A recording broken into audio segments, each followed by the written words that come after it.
This is in Beverly Hills. This is Baghdad. I was living in a building that was like half bombed out by standards of the time, 2005 and 6 Iraq. We had it pretty good. Can you tell us something about what it felt like to first go to Afghanistan? We went out there and then we almost got blown up by a type of IED. I was like, man, if I had died going to your fucking promotion, I would have haunted you forever.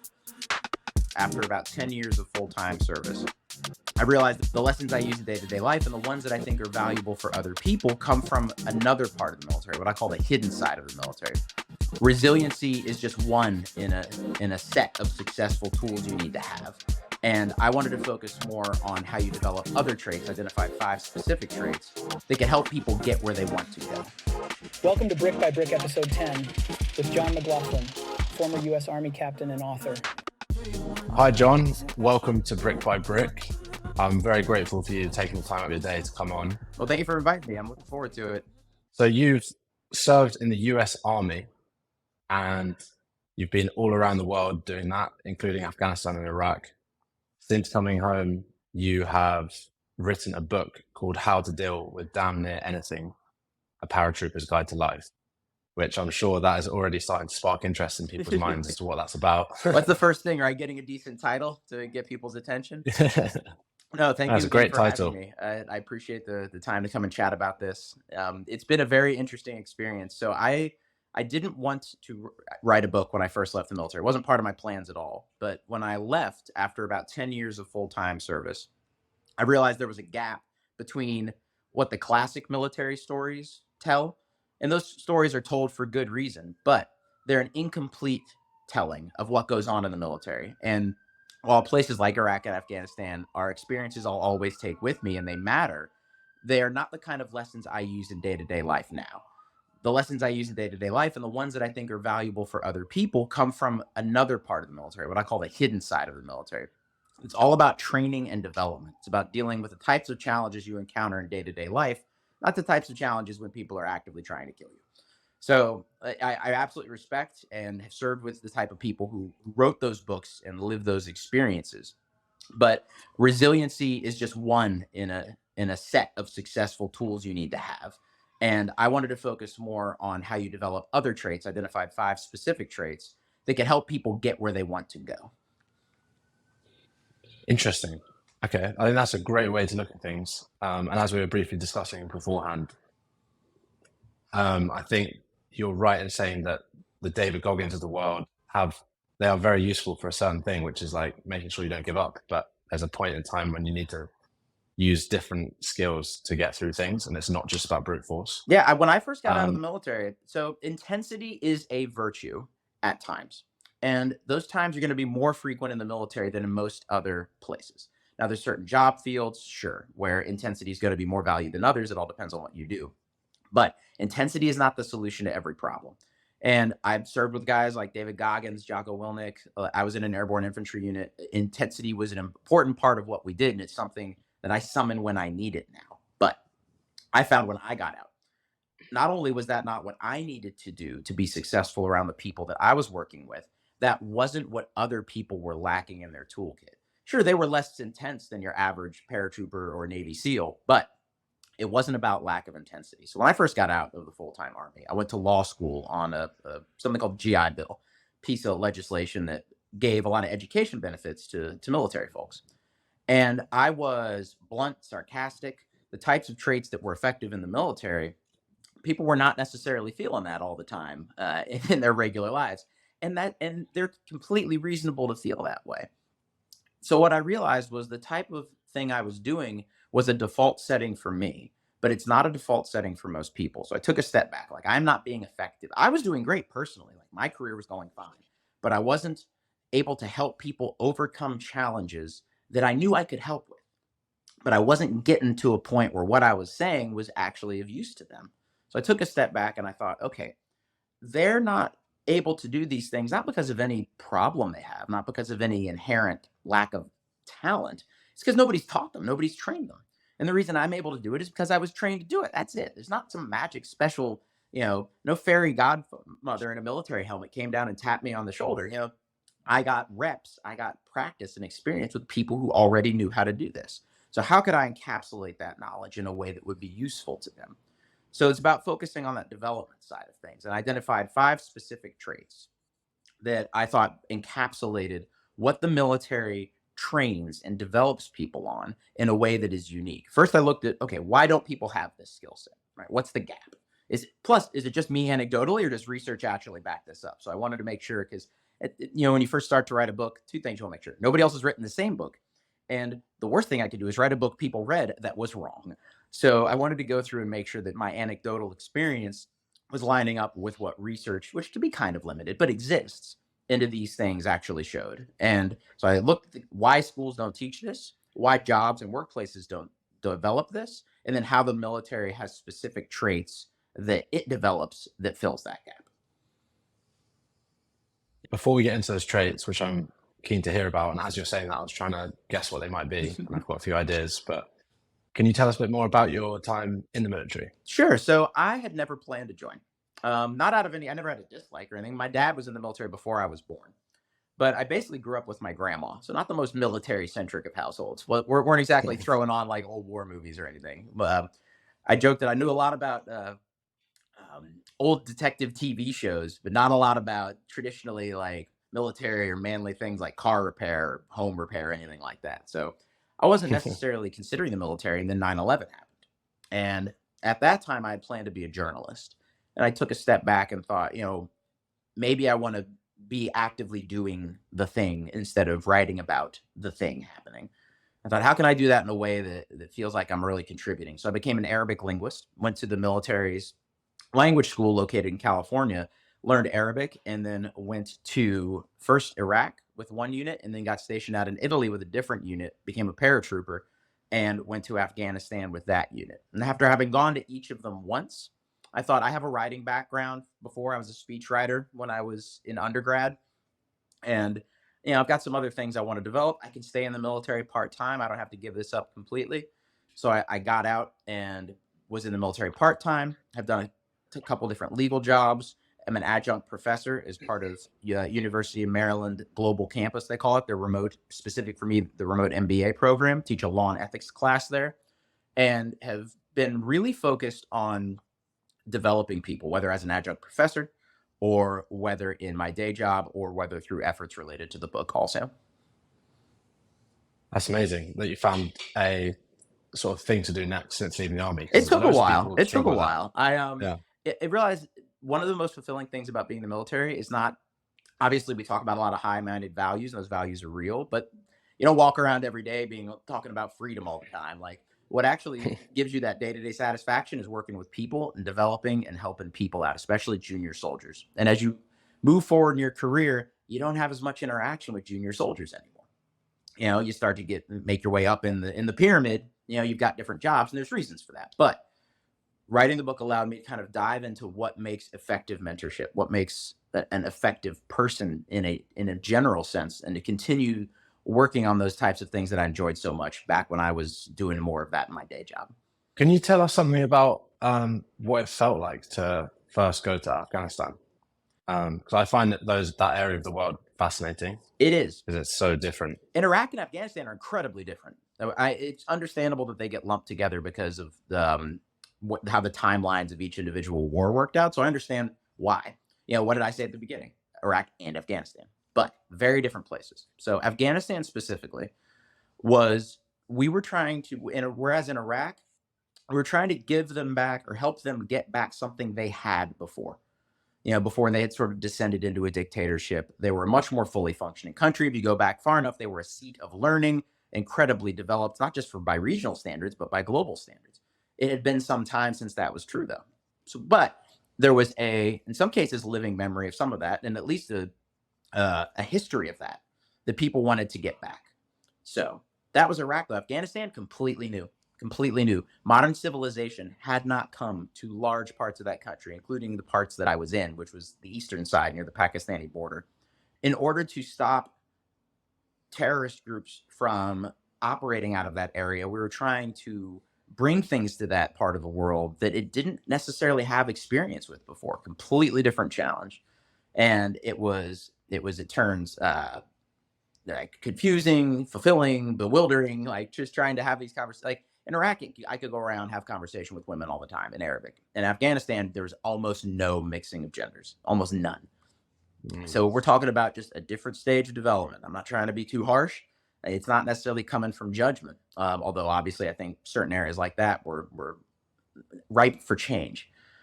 But just from a strict neutral point of view, the gap between where they were and modern society was vast. So trying to introduce those things at a speed that would actually be helpful was a challenge. I mean, not necessarily one we got right, that's a whole other thing I can get into, but it was learning about a completely different way of existing as a culture, and that alone made it a very fascinating and worthwhile experience.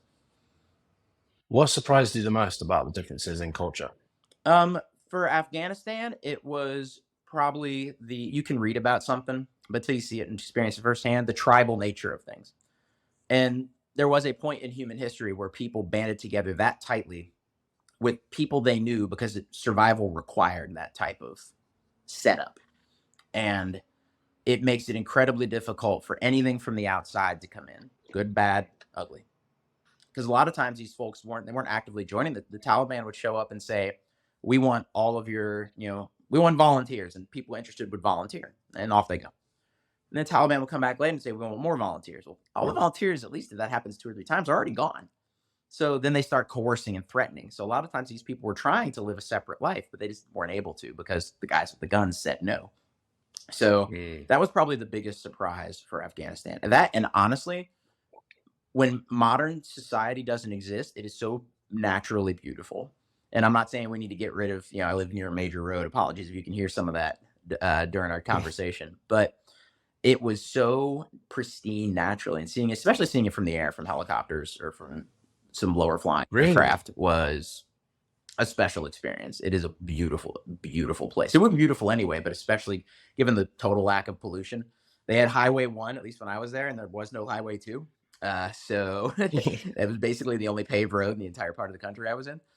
So yeah, it was just a look into a different way of life, and especially beautiful from like a natural beauty point of view.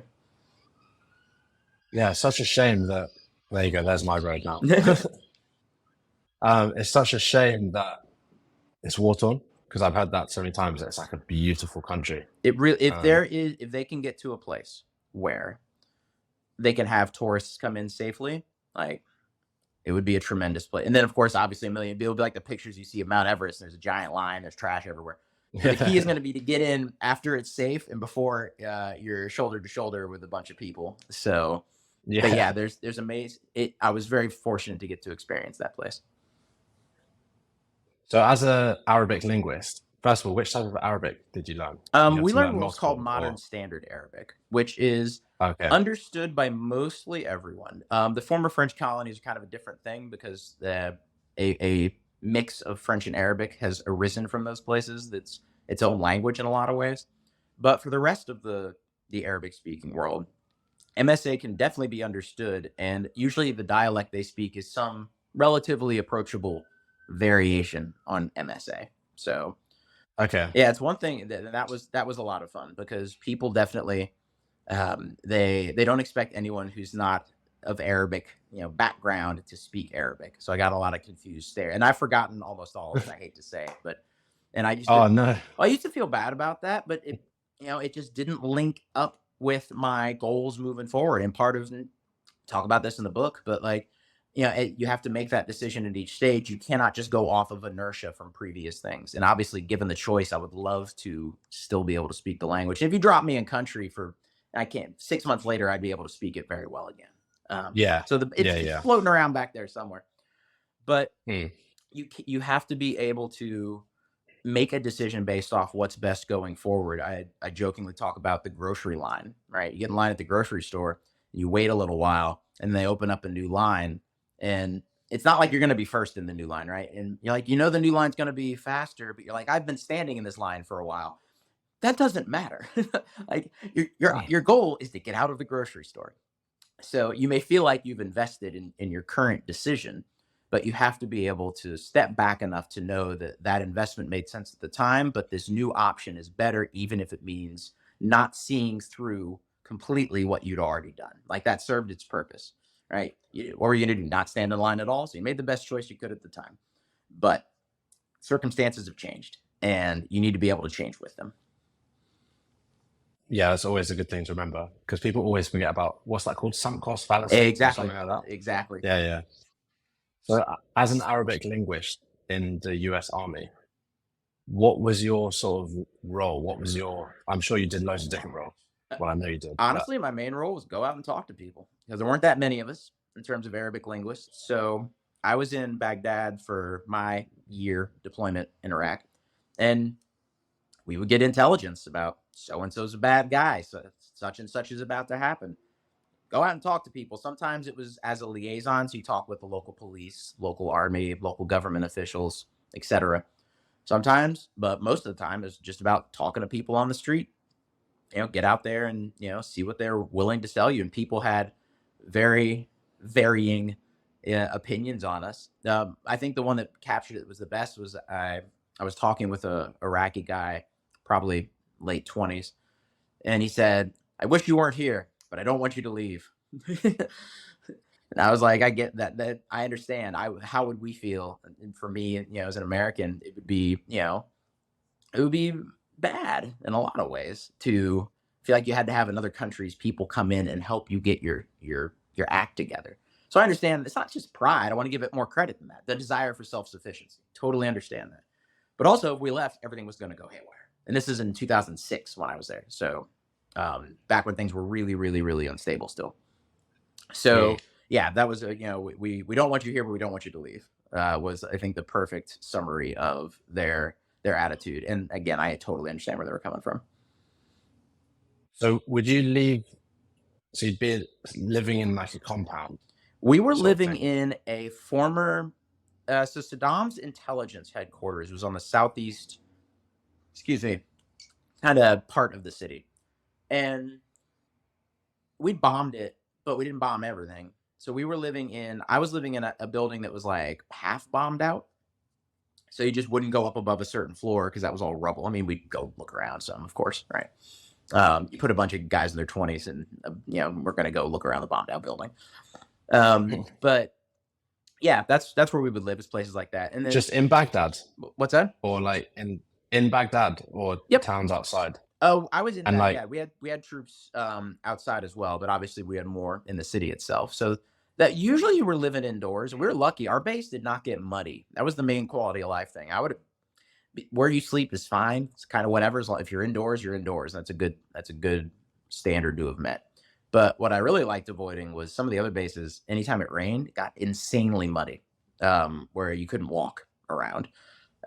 So no, our base was luckily not like that. So overall, by standards of the time, 2005 and 6 Iraq, we had it pretty good. I'll tell you, I don't care. Well, what do I care? The 7th floor of the building's bombed out. No, it doesn't bother me. I mean, don't get me wrong, we didn't have like plumbing everywhere and stuff like that. But we were protected against the heat as much as anyone could be. Which there's no such thing as full protection against that kind of heat. But all in all, it wasn't bad at all.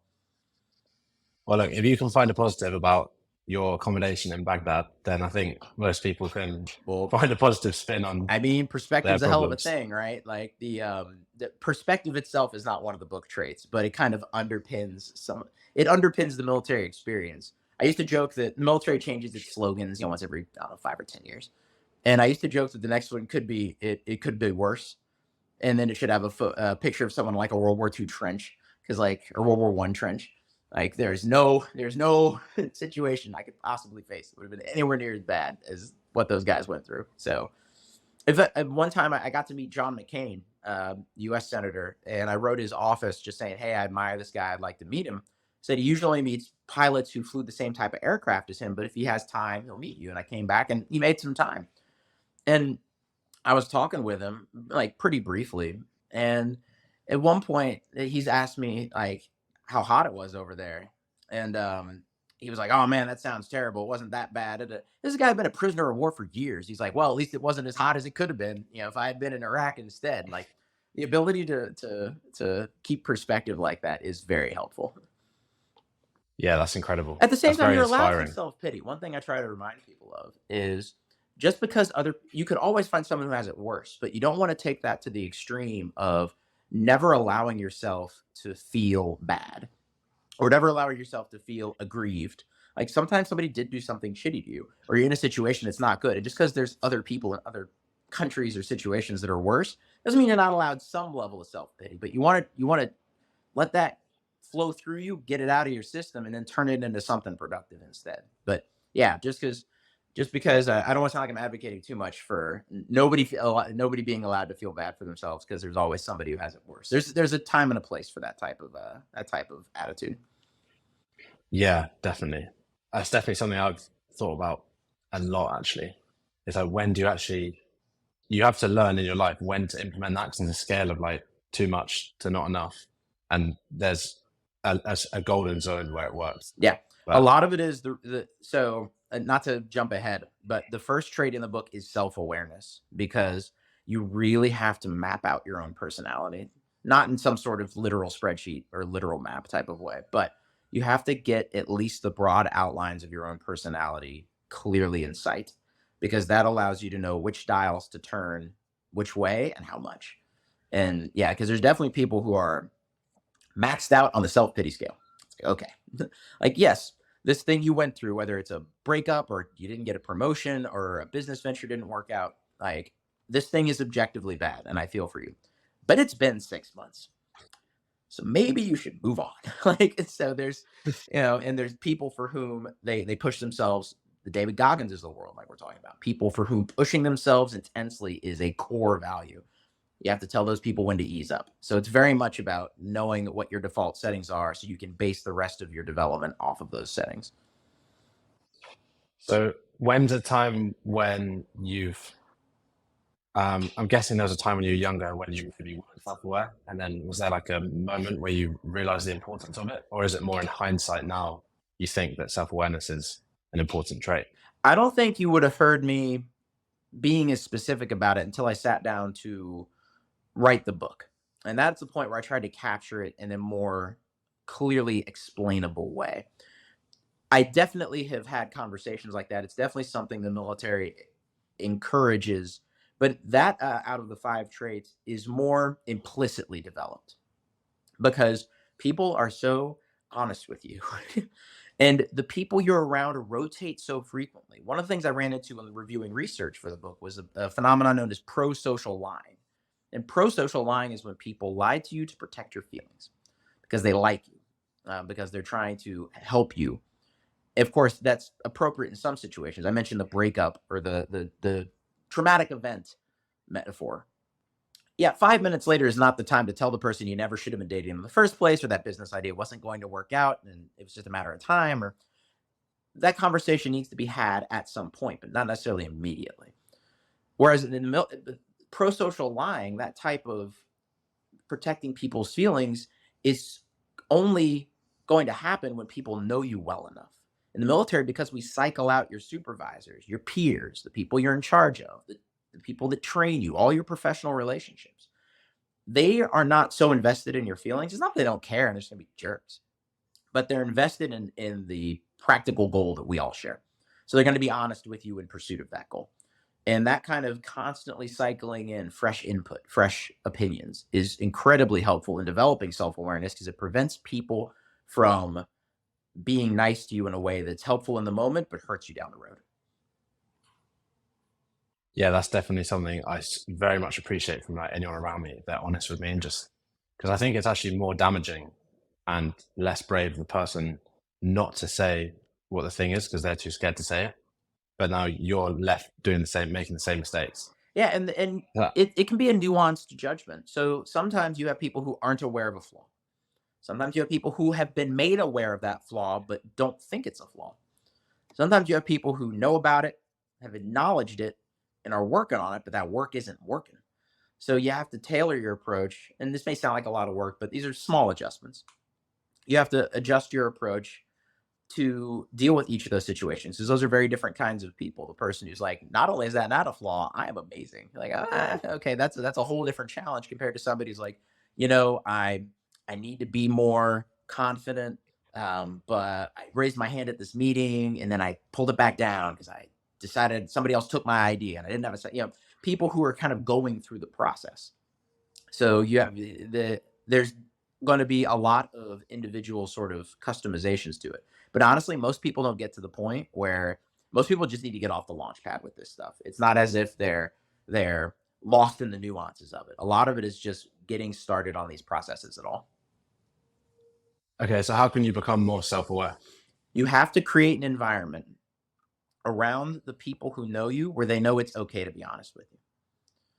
And you have to take over. That doesn't mean it's funny. One of the one of the papers I read, it talked about somebody who was a researcher solely in this area, and it said she would invite a friend out for a like blunt honesty dinner, and the entire dinner had to be like that's a little much. Part of me is like, that's what you get for being friends with this kind of person. Is you get invited to these kinds of dinners. You kind of know what the deal is, right? So when I say create environment, I don't mean you have to you have to redefine your friendships to be based on this. But you pick moments most people know if they take the time to think about it when their friends are and are not being honest with them. And I don't mean being overtly lying, but kind of holding back and saying something neutral instead. So when you, just saying you specifically, me, anyone, when you need advice, when you know something's gone wrong, professionally, personally, that's when you say, hey, you can be honest with me. And after they are honest with you, so creating environment one is soliciting the feedback. Two is responding to it in a way that it also creates that environment. People will come up with the craziest crap. Even people you like or trust who know you will give you some of the most off base, clearly wrong advice, right? You don't tell them that, right? I think, oh, it's interesting. I hadn't heard that before. Tell me a little more about it. Not in like a artificial way. You're not hosting a talk show with them. But you want to encourage people because even wrong advice is useful because that's how that person views you. And even if that view isn't accurate, they may not be the only person that views you that way. So in that way, all feedback is good feedback because even if it's not factually accurate in the sense that like, no, I started this job 2 years ago, not 6 months ago. So, this changes the equation about why I made the decision that we're talking about. It's still useful to know because they have somehow gotten that impression in their minds. So short answer, create an environment by both soliciting feedback at specific times where it's most valuable and responding to that feedback in a way that encourages more feedback in the future. We've all heard about relationships, professional or personal, where somebody is honest with somebody and the person who got the honest feedback, like, is dismissive or Flies angry off or the freaks hook. out. Well, who's going to Yeah. want to talk to that person again? Right? Like, why bother if you're just going to have it thrown back in your face in some sort of frustrated manner, even if that frustration is reasonable? That's not the way to move forward. So, yeah, purposefully creating an environment where feedback is given and valued, even if it's not followed. I definitely think that second point is very valid because that's the thing that people need to understand. Like, you want this feedback just to flood in, and if you put any barrier up of like anger, it will stop the flow. Yeah, it's like we said, And the that person pro-social might, lying is a barrier. I'm glad you used the word barrier. That's a good way to think of it. Pro-social lying is a barrier. People will know you and like you and don't want to hurt your feelings. But there's a lot of other barriers people can put up as well. And you don't have to get rid of them. You don't have to turn your life into a feedback collecting exercise that never ends. But it's all about identifying areas where it matters the most to you to improve and ensuring that you're willing to listen to people and that you encourage them to talk in the first place. yeah, that's a great point. Before we come on to talking more about the next traits, I'm just fascinated with to be speaking to someone who's been to Iraq and Afghanistan. Yeah, please and ask any questions you have. I'm happy to discuss. So you left. So let's say it's like you're in the building with a bombed out roof. You're leaving to do like whatever the mission for that day is. So are you like, is it like in the movies when you're jumping in Humvees and driving around the city? Are you just going out on foot patrol? Are you going into alleyways that you don't know what's in there? Is it being reconned? Like, tell me about a mission. Sure. So there's basically two types of missions. One is the sort of thing that is done regularly. So you're not responding to any specific threat. You're not after any specific target. It's just you go out there because going out there is helpful. Your regular patrols, right? So they're like what you said. They're on foot or you're mounted, as they say. It's not a horse anymore. You're in a vehicle, and usually, depending on where you are, there's a minimum number of people you have to take with you where it's seen as safe to go. So, depending on how dangerous the environment is, they may say you need 4 trucks and, I don't know, 12 guys, 15 guys. So you go out, you leave the base, and usually you pick where you're going based off of nobody's been there in a little while, or something's been going down there. And even though we're not after anything specific today, we're going to walk around. If I'm with you, we're going to talk to some people, and we're just going to try to get more information about what's going on. So that's sort of the regular. That's like the housekeeping type of thing, where it just needs to happen regularly. It's not addressing any specific problem necessarily, but you're building awareness of how everything is. You're building relationships if you go out and talk to people, so that if you do have to go out unexpectedly in response to something, maybe some other soldiers are in trouble, you're going to help them. Then you've got some knowledge of everybody's given an area of operations. That's your piece of the pie, and you got to be knowledgeable about that. The other types of missions are less frequent. It depends on your job. The other types of missions are less frequent, where you're going after a specific target. You're searching a specific area. It doesn't have to be one person or one house. It could be, hey, this neighborhood has been a problem, so we're going to just search some houses, not in like an angry way. We're not busting in any doors or anything, but we're going to knock and we're going to say, hey, we're searching for this particular type of, could be weapons, could be explosives, that kind of thing is being smuggled or kept there. So again, there's more planning that happens ahead of time, because you have to be a lot more specific. You're more likely to face some kind of attack. Now, attacks obviously happen randomly. We got attacked one time on the way to a promotion ceremony, which I didn't want to go to, because I'm like, why am I going to this ceremony? But my boss, who was a good guy and hooked me up in other ways, was like, we need to meet that minimum number of people. So I need you to come with me on this. And all right, fine. Promotion ceremony of who? Just a guy in my unit. He wanted to be promoted. The big crossed Okay. swords in Baghdad. Okay, yeah. He wanted to get promoted in front of those. And so we went out there, and then we almost got blown up by a type of IED. I was like, man, if I had died going to your fucking promotion, excuse my French, your promotion ceremony, I would have haunted you forever. So luckily that did not happen. The bomb went off between trucks. Nobody got blown up, but that's a whole different story. But yeah, so that is unusual to go out for something dumb like that. That was just somebody had a dumb idea. Nice guy, great soldier, dumb idea. And yeah, so those are, broadly speaking, how it works. 2 types of things: either the regular housekeeping type of thing, or you're trying to get a particular guy or thing, or solve a specific problem type of thing. How come so first you wanted to be a journalist, then you decided to join the army, then you've been to Afghanistan, and now you're sitting here talking to me very candidly with a positive mindset about everything you're talking about. So has it always been like that? Or were there any points when you were like, oh shit, what have I got myself into? Or have you always been able to rise above it a bit? Most of the time I've been able to. No, don't get me wrong. I have been frustrated. I've been angry. I have definitely questioned decisions I have never questioned my decision to join the army, because I needed it, frankly. I had a decent amount of ability and no ability to channel it, use it in a way that was structured or effective. So the army gave me that structure. And the army is one of the reasons I wrote the book is the army is way more freeform, improvisational, funny, like random than people realize. The part of your career where you get yelled at by somebody if you make even the tiniest mistake is a couple weeks long, is maybe 3 months long, maybe a little longer depending on your job field. But then it ends quickly. And all of a sudden you are trusted on some level, just a little at first, but not zero. And you have to make your own decisions. You have to start developing that autonomy.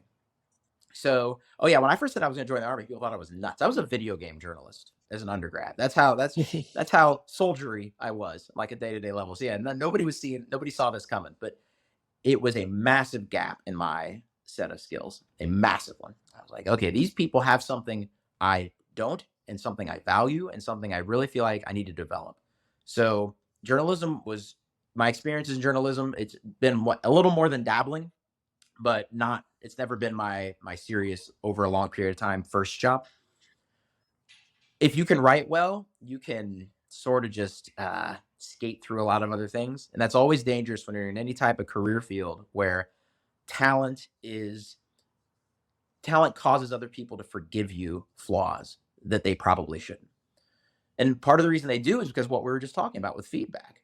A lot of times, especially if people are good at one thing, they don't want to hear criticism. Did I just write this thing? Did I just, land this deal? Did I just do this? Well, yeah, but there's all these other things you could improve too. The military, no one skill is going to be so important that it absolves you of developing in other ways. You have to have a complete set, or as complete a set as possible. Not perfect, right? But there's no such thing as being so smart or so tough or so brave or so technically skilled that you get away with neglecting other areas completely. And that kind of well-roundedness helps a lot, because what you just mentioned in your question, why do people get frustrated? Why do people have reason to question how they got there in the first place? How do you stay upbeat? If you've got those other skills to fall back on, because if you're building your tower on that one narrow foundation, even if that tower is tall and beautiful, the moment that gets messed with, do you have other things? Like when I was in situations where either my main skill set didn't matter, or I messed up and made a mistake in that main skill set, because just because it's your main skill set doesn't mean you're flawless at it. I had other things to fall back on because the military encourages that kind of broad development. And I think that helps a lot with being able to sit in front of you and tell these stories, having gone through these things, and keep a positive mindset about it. Because who knows what tomorrow brings, man, right? There's a million different things, and a million different challenges that can happen. But if you develop a background, sort of persistent set of abilities to deal with challenges in general, regardless of the specific nature of that challenge, you're going to be as best situated as possible to deal with whatever happens, however unexpected it is. So I think that's why I'm able to do that, is that sort of broad base of development. Did you have a role model or an idol or someone who you looked up to and you're like, that guy really has all these things about him that he just does amazingly? My drill sergeant. And one of the interesting things about that is, most of the time, somebody asked me that previously once, and I said no.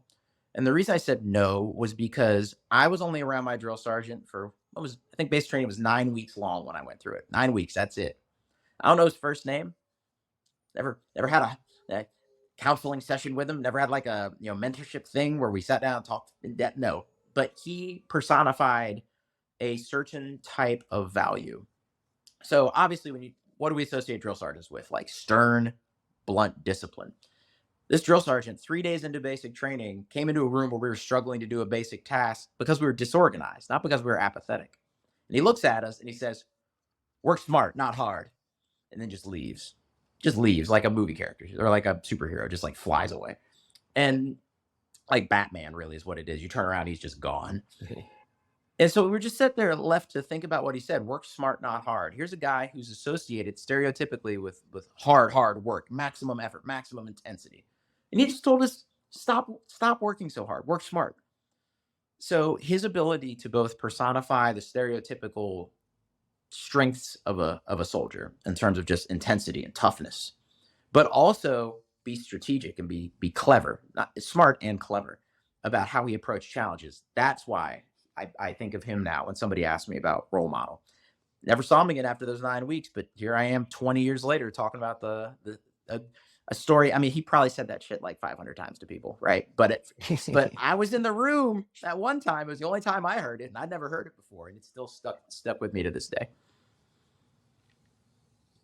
That's great. So what's the second trait then? So the second trait is initiative, and it is all about getting out of habits and avoiding inertia. So obviously initiative, out of the 5 traits, 4 of them are words that people use normally, right? And one of the challenges of writing the book and of translating these lessons was, how do you add some meat to that bone that everybody's seen before? So initiative specifically. The story that I lead off with about that is the military talk about basic training. Because the book, I try to avoid combat stories, since we talked about earlier, it's not going to be as easily applicable to day-to-day life. Military, basic training. One of the most emblematic, famous parts of basic training was this thing colloquially referred to as the shark attack, where a bunch of drill sergeants would come in and they'd yell at people. And the idea was, it was like a shock and awe thing to kind of make a clean cut with people's previous identity and just be like, we are in charge now. Now, there was no scandal, right? Not only was it a high profile, like sort of culturally valued part of basic training. But there was no scandal, there's no problem, nothing, nobody fell over and died in the middle of it. But the military got rid of it. They took the initiative to get rid of it despite not having any external factor that forced them to. But what they realized was it was demoralizing more than it was helping. The shark attack came into being in Vietnam when there was a program to take people who were going to go to jail otherwise and say, hey, you can join the army instead, because we needed people in the army. And the shark attack was created to take these people that would have been in jail. So we're talking about people who are maybe older, maybe more violent, maybe more individualistic, and to assert military authority over them. It's been 50 years, right? And that was still, for most of those 50 years, the way we did things. But they took the initiative to take a step back and review without any kind of emergency happening. They didn't let it get to that point. Hey, this is a thing that is having a quiet but significant negative effect. So they identified that on their own and they fixed it of their own initiative. So that's why initiative is one of the traits. That kind of proactivity, not just being the first person to raise your hand or volunteering for things. Those are meaningful examples of initiative also, and I do touch on those in the book. But taking the initiative to find better ways, even when you're not forced to do so. Some people might push back on that and say, John, I've got 17 different things to think about my business. Someone's just quit. I don't have time to think of new ways to do things, or just the fact that I don't. Like, you might go through a 6-month period where you don't get a chance to look up. Is there a way that you can bring yourself, I suppose, making that a habit instead of like something you'd like to do? Me personally, I find other people to be incredibly important in this process. And now you don't want to put a burden on other people where they get the feeling that you're unofficially hiring them as their life coach. But you want to be able to, if you don't have the bandwidth, at that point, you need to take the initiative to look at how can I do less? I mean, this basic training thing was removed from what was happening. So it wasn't as if they added something more to the schedule. They weren't looking at their current commitments and adding one more thing on top of it. They were looking at it and removing a thing that didn't have the value that they thought it had. So in that case, that's a good point, though. I'm glad you brought that up, because initiative can sound like it's always adding something to your plate, right? It's always that volunteering, doing more, doing something earlier. But it doesn't have to be. It's just taking the initiative to review where you're at instead of allowing inertia to just continue taking you forward. So in the instance of somebody that's busy, and they're in the early stages, or they have a successful business, just different kinds of busy. If you are at that stage, then it's about doing a review, not some sort of deeply time-consuming one, but doing a review of your commitments and looking at where can you take the initiative to change or remove some of those instead. You've clearly you're quite, you seem like very empathetic about people and understanding human psychology. Were there any points in your service where you had a conversation with someone in Arabic and it opened your mind or really stuck with you, like what they said? Oh, absolutely. Absolutely. All right, here's one example. So there's a structure to gathering intelligence. And that structure exists for a reason. One of those reasons is that you don't have two people doing the same thing. Not everybody follows the rules. I don't mean break the law type of not follow. I mean just stay in the system type of follow. So we're not doing each other's work and stepping on each other's toes. So as a result of this person having a little too much initiative, we end up at this house where a supposed terrorist lives. There's a supposed stash of weapons at this house. So we look around. These houses aren't huge, right? This isn't Beverly Hills. This is Baghdad. So we don't see anything. And one of these people's like, well, maybe they're hiding it in the floor. And I'm like, they're not hiding. This is not the level of funding this operation has is not a hide things in the floor level of funding. Like, that is not happening. You're watching too many movies. So I'm frustrated that I walk out and there's this guy across the street kind of, sometimes people will watch what we do. Sometimes people they're over it. And when we drive by, it's not a big deal. This guy was watching pretty intently. So I go over to talk to him and he kind of gives me that, like, I want to talk to you vibe. So I start talking to him in Arabic and he's like, why are you guys over there? And I give him a short, version appropriate for outside the military.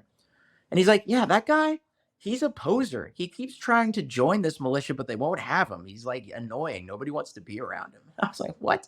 I never thought about these militias that try to, often kill people, having posers, or having hangers on, having people that pretend to be in the militia for clout, but who aren't actually terrorists. And that's what this guy was. We found nothing at this house, right? So I talked with this guy, and he's like, "Yeah, he's just he talks like he's in the militia, but we all know he's not actually. He's tried, but they keep kicking him out, and eventually they said that just stop coming back."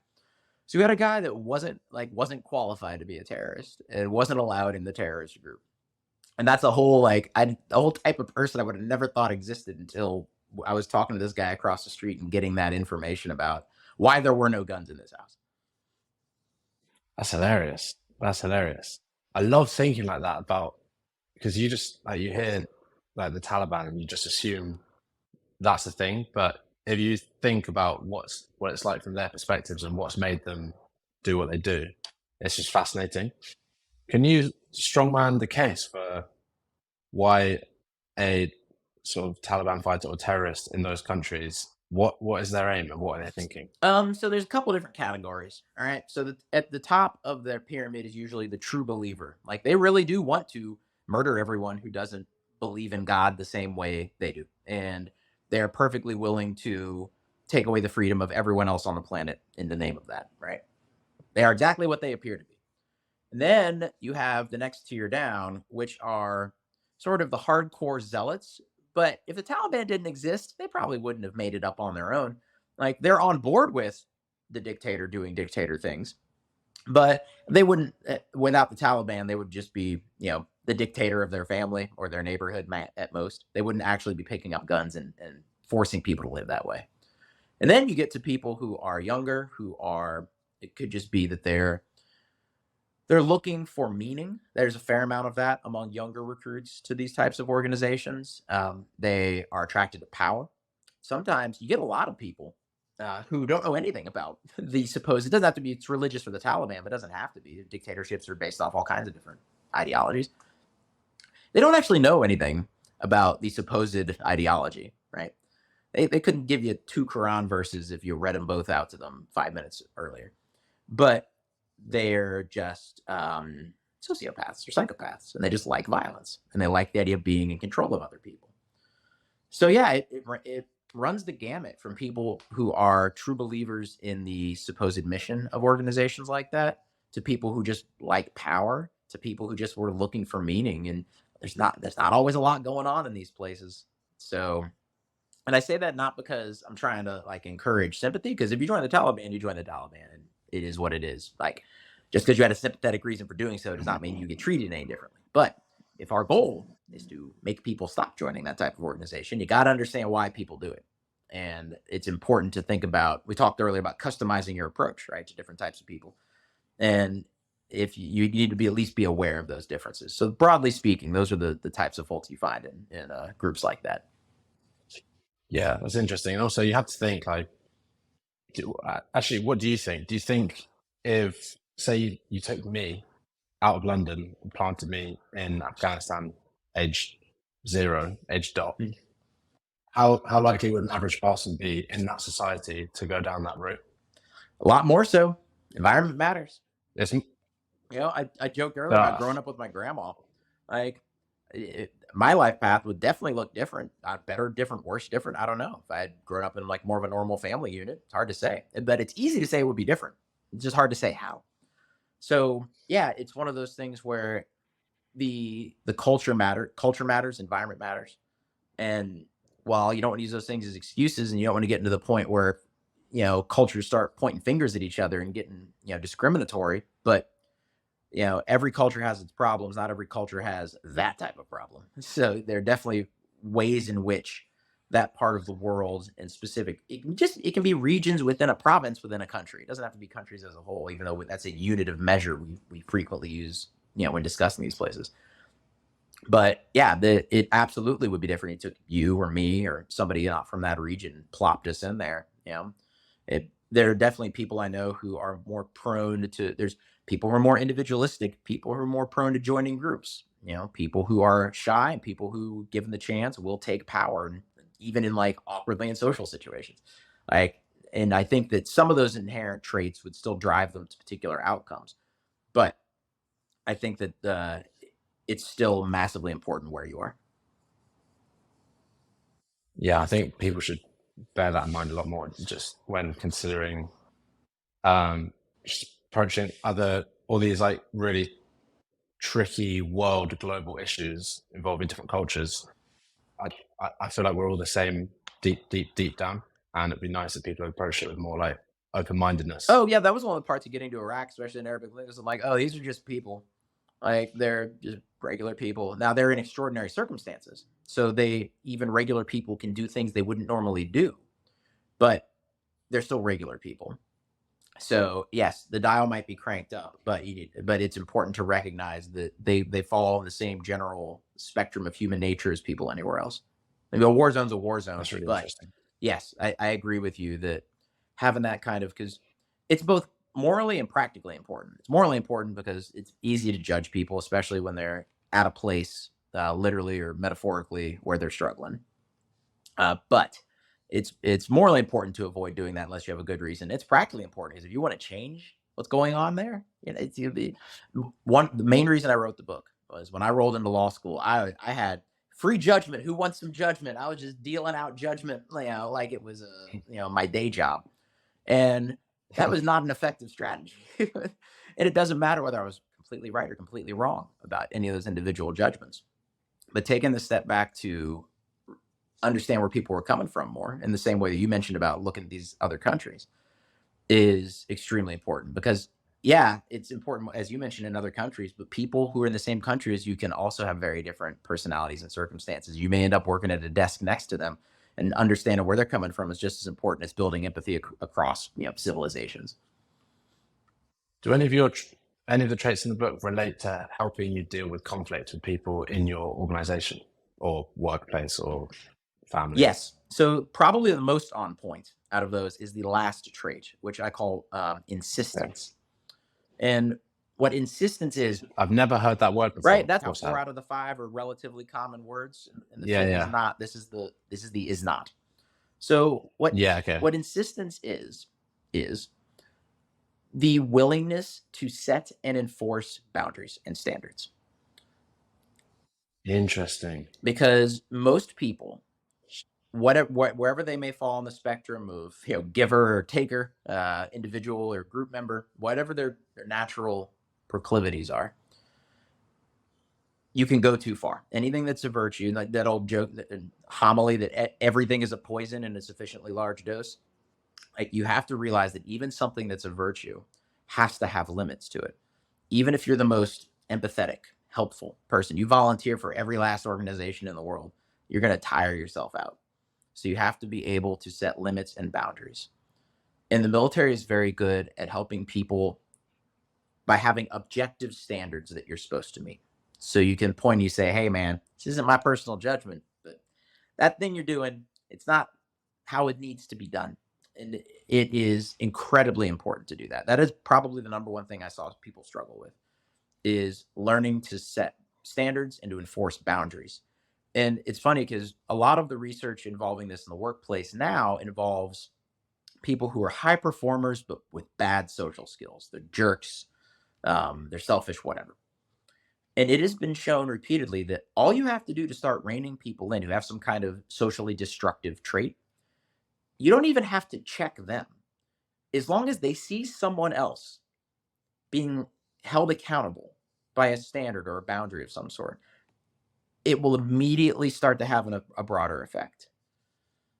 So in the workplace, they don't even have to be the one that gets in trouble. They just look over and they see, like, Bob was being a jerk. Bob got in trouble. That will already encourage other people who have the same toxic trait to stop acting like that. It's not going to solve everything. Obviously, people don't magically not get toxic in 5 minutes because their guy down the hall got in trouble. But that is the one that deals with conflict the most, because conflict usually comes from people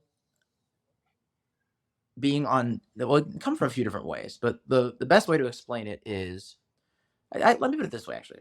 Let's say there's 2 types of conflict. One is about the personality traits of the people involved. One is about the subject that the conflict is about. And absent that subject, there wouldn't be conflict. You don't need to worry about that one as much, right? It's a stressful deal. It's a stressful situation. You give it a day, everybody's going to be fine. The type of conflict I'm talking about is more based off the type of people involved than the situation they're in. So it is extremely That's the important, worst one. right? Yeah, but it's the most destructive type. And the way to avoid that is and usually you have people who are more prone to cause that type of conflict, people who are more aggressive, more selfish, or just have bad social skills. They don't have to be bad people. I had a talk with one guy in the army. We were in Afghanistan and we needed a thing from someone, and the person brought us the thing. And my coworker didn't like the way the thing had been handled. And he was maybe a little on the spectrum, but he was very sort of like dismissive unintentionally. And when he left, and when the person with the thing left, I turned to him, I'm like, do you not want them to ever help us again? Like, because the way you handled that, they're going to find every excuse in the world to not help us. And he's like, what do you mean? So sometimes you get people who just don't know they're doing it. But even with people like that, whether it's intentional or not, you have to reinforce with them that there's a boundary, there's a standard for how we handle situations like this. And you have to be willing to basically, you have to be willing to accept a bit of short-term awkwardness to prevent future conflict. You have to be willing to accept some short-term awkwardness. You have to risk the pushback that comes from enforcing a boundary. You have to. Otherwise, people will just continue to do the same thing they're getting away with. So that is the trait in the book, insistence, that is most directly related to dealing with conflict. Because most of the time that conflict comes from people exceeding the boundaries of effective behavior and getting too frustrated, getting too aggressive. And the solution to that is pulling them aside and saying, hey, I understand where you're coming from. If you do, don't bullshit people. But you can't handle it like this. So that is the summary of the trait that best deals with conflict.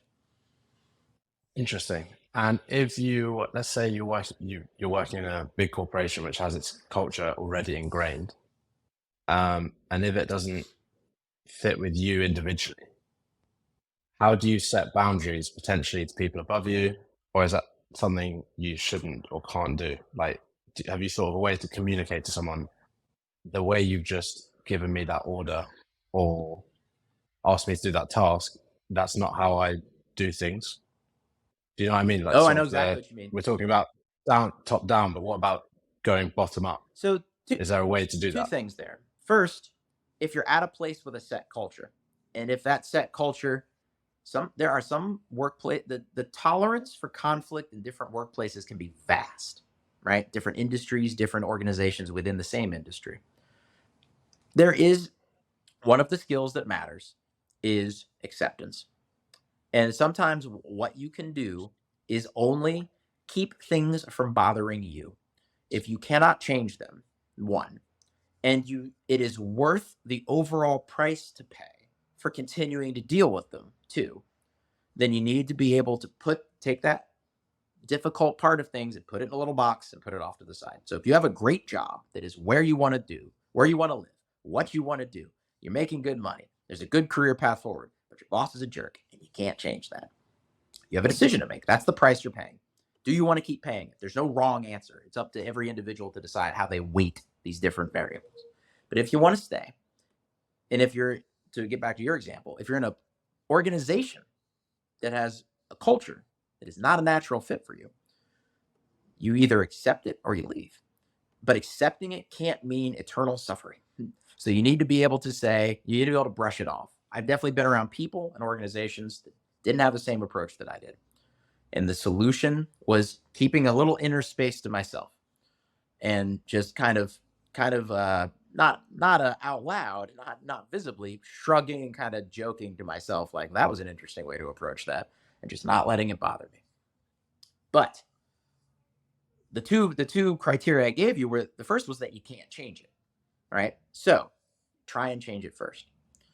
Managing upwards is difficult. Managing upwards to somebody who is extremely aggressive is even more so. It's going to go one of two ways. Aggressive people are either bullies or they are aggressive and they kind of respect aggressiveness in others. The only way to find out which one is to stick up for yourself. Not in a conflict inviting way, but in a way that says, Oh, actually, let's say somebody comes to you and is very dismissive. You say, no, I can handle that. I've got it. Don't worry about it. Like in a way that doesn't focus on pushing back against them, but focuses on establishing your own competence, your own, that you should be respected, and build yourself up without going after them. If they if that works, then they will start to respect you as your own little center of gravity and not somebody for whom aggressiveness is appropriate. If it doesn't work, they'll just continue to be a dick. And then you have to decide whether it's worth paying that Yeah. price. So, in terms of specific strategy to deal with managing upwards for people who are not sort of respecting you, then you have to be willing to establish yourself and stick up for yourself, but find ways to do it that are more about your own competency than trying to change them or criticize them. So it's defensive, not offensive, basically. Exactly. Exactly. It's more about making a great play and then just letting the scoreboard talk, or even like bringing up the score sheet later than it is, when you see sports making a great play and then pointing at the other guy, being like, you suck, or some other taunt. Like there's ways, because it's very much it's almost martial artsy, where you use people's force against them. And just meeting force with force, that's such a direct route to conflict. It's so unlikely to work. And I'm I'm an extrovert, and I enjoy blunt, semi-sarcastic ways of talking. But what matters is what's effective, not what I enjoy. So when I deal with somebody who is also an extrovert and also blunt, the blunt on blunt thing isn't going to work necessarily. So my job is to sit back, let them kind of get it out of their system, let them have a hearing, let them feel like they are a serious part of things, and then to look for ways to advocate for myself that aren't in direct conflict. What do you think, from your experience, is the biggest trait, the most useful trait that a civilian could bring into their lives that is championed in the military? Willingness to mention something we already talked about. It's that self-awareness. It's the first trait for a reason. It's not required for the others, but it helps. It's going to make all the others a lot easier to get to. It is so important to be willing to accept and act on feedback, and to cultivate feedback, the type of environment that we talked about building earlier. I think that's the number one thing, because for most people, you are the biggest obstacle. And if you get yourself right, if you get into a place where you're really aware and pursuing your strengths, and you're aware and working on your weaknesses, things will fall into place. People will gravitate towards you in the situations where you want them to. You'll be able to do a good job professionally wherever you're at. Other things will fall into place if you can get that self-awareness in order. But if you can't, then everything else becomes more complicated. Like we mentioned with managing upwards and combative workplaces. You have to be aware of one of the questions that gets asked in basic training all the time is, that's where people are like, why am I here? I had a good time in basic training. I didn't mind it. But I definitely had people who were like, why am I here? And you have to remember the reason why you did something sometimes. And part of that is self-awareness and knowing, okay, why am I in this company? It's not a good fit culturally for me. Well, literally, why are you there? Go back to the original reasons you made that decision. Those reasons can sometimes disappear. If you take a good paying job, it's a good paying job, and now you're there. And it's very easy to think about when you didn't have one before, or when you worked at a place that was going to, I worked at a law firm that was going to get wound down because it was part of a nonprofit and structurally it didn't make sense, blah, blah, blah. So it's easy when you leave a situation like that to forget you were ever in it, and to sort of take for granted the benefits that you have from your current situation. But being aware, Yeah, that's a great point. being aware of those things is extremely important. And it doesn't mean that you accept every last thing that happens later, but you have to give proper weight to why you're there in the first place. And that's another part of self-awareness, is thinking about, okay, what caused me to come here in the first place? If that's changed, maybe you make a change. But man, self-awareness, very rarely do I find people who are high functioning for self-awareness who struggle deeply overall. What if someone's listening and they're like, they think they're self-aware, how do they measure, or what's a litmus test for, am I self-aware? Because it's kind of like a circular No, loop, you're right. as you're saying, I'm self-aware, but if you think you're self-aware and you're not, How do you know you're right? Do not? fish know they're underwater, right? So they're Yeah. surrounded by it. Start small. Start with something specific that is a source of dissatisfaction or stress or strain for you. That's the place to start. Find that, when you're checking out a car, if everything is running great, everything's running great. But you want to look for the thing, there are things that need changing regularly. But you want to look for something, because usually the way lack of self-awareness manifests itself, right? How does it actually become a problem? How does this notional theoretical thing become a real actual problem? Usually it's because you're in conflict with someone. You're dissatisfied about something. There's that has rubbed up against something in a way that's causing stress. So that's what I would recommend people. If you think you're self-aware and you're killing it, but man, this one guy at work doesn't seem to be willing to team up with you on projects, or man, I've been single for a while and haven't been able to find, or man, this, we got some family drama, which different category, but also useful to look at. That is where the potential unknown lack of self-awareness is actually manifesting. So that's the place to start. So you start with the places where you have issues, Yeah, basically. any kind of frustration, any kind of dissatisfaction can be minor. And for me, it's when I went to the genesis of this was, like I said, going to law school and being on a completely different page than all the other students. And at first I just sort of judged them, and I was fine. But at one point, it started to get frustrating, that I felt like, I wasn't connecting with people. And so that's what caused me to take a step back and start to look at why. Why wasn't I connecting with people? Independently, my approach and their approach to life were perfectly valid. And it wasn't required for either of us to try to cross that gap or build that bridge. But I wanted to do so. And I was frustrated that it hadn't happened by default. And I realized that's not how things work. And that's where I started to dig into my lack of self-awareness about the just how ineffective my approach to dealing with my classmates was. Amazing. That's you're a very impressive guy, No, John. thank you. And I really appreciate you taking the time to come on. No, thank you for having me. It's been an interesting conversation. Hopefully there's been some nuggets that people can benefit from, and they'll take a look at the book if so.